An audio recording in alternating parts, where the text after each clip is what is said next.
Get him out of my house, yeah. Those were the exact words that HOA Karen shrieked at the cops the day I moved in. You want to hook picture this. I just bought my dream home with cash, hand-picked it, because it was outside any HOA.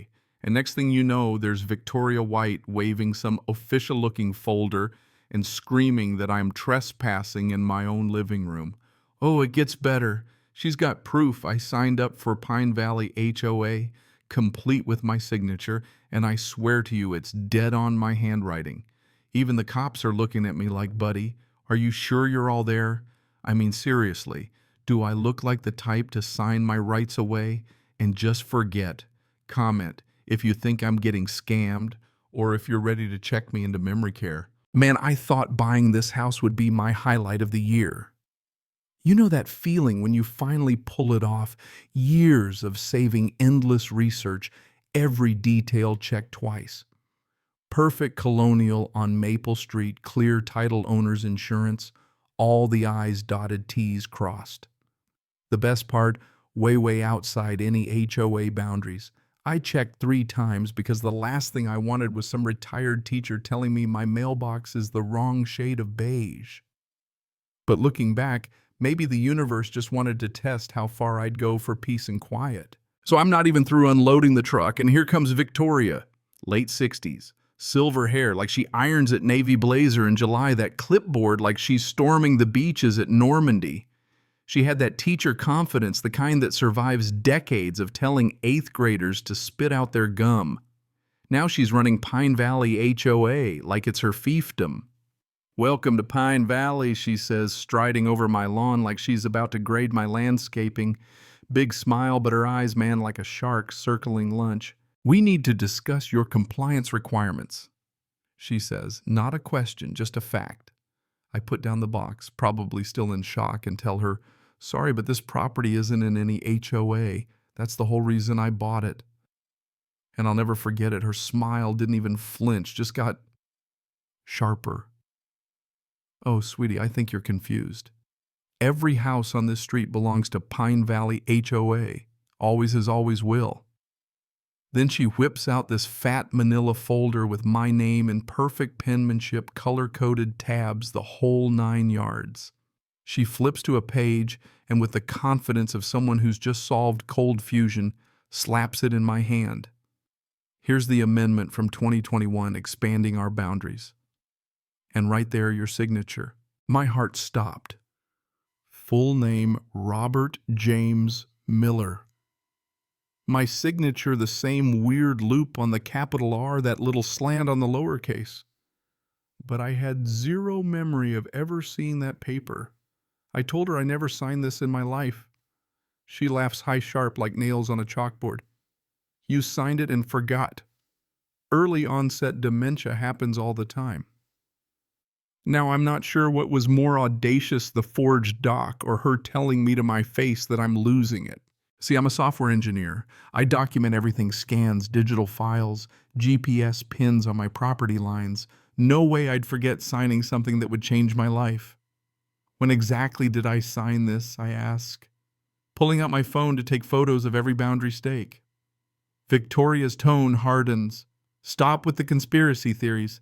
The paperwork doesn't lie. That's when my neighbor Michael Rodriguez shows up.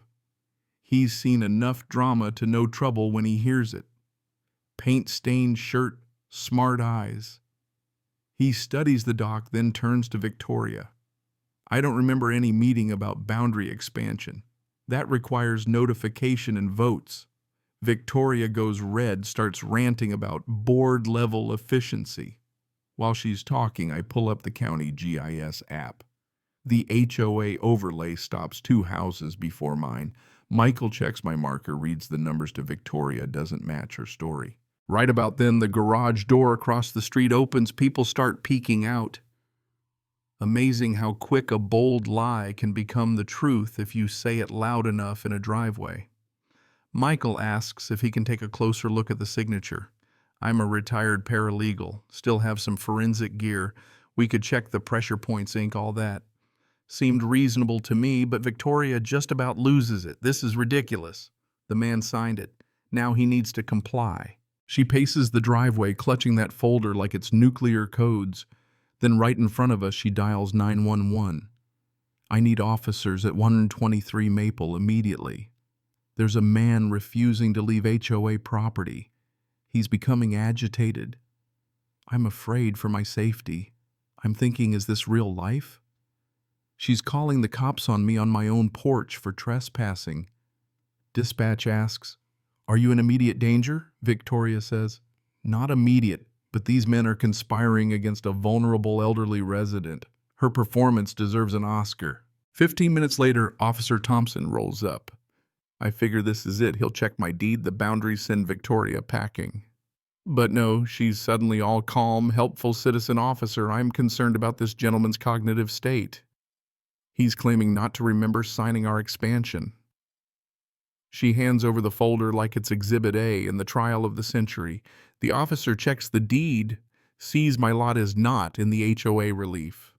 Then he sees the amendment and says, "This appears legitimate with what looks like Mr. Miller's signature. But I'm not qualified to authenticate signatures in the field." Victoria's grin returns. She starts in again about memory issues. Michael steps up. "Officer, I can run a quick forensic analysis at home." Victoria freaks. "This is harassment. I demand you arrest these men immediately."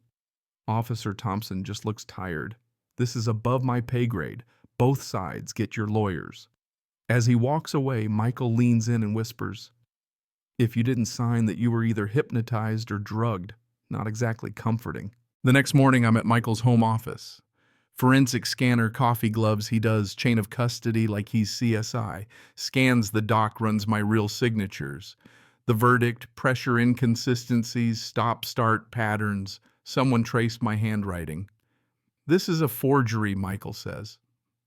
I'm relieved and furious at the same time. I call my title insurance company.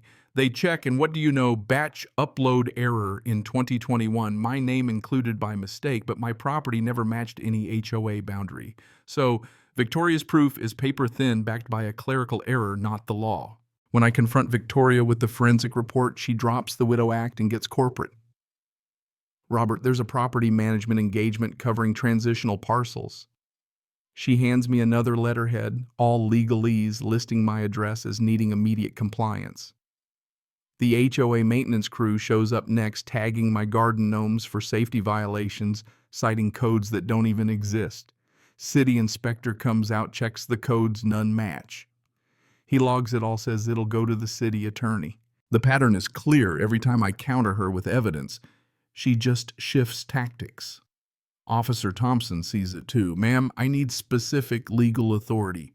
Mr. Miller, document everything and call your lawyer." As soon as he leaves, Victoria tries one last play for sympathy. "I don't understand why he's targeting me. I've served this community for 15 years. The way she says "doesn't belong here" gives me chills. Michael cross-checks the vendor codes on her fake citations.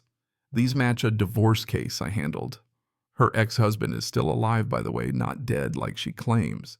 Turns out Victoria's been lying about being a widow, using the same fake vendor codes to manufacture documentation against her own husband. The more we dig, the deeper it goes.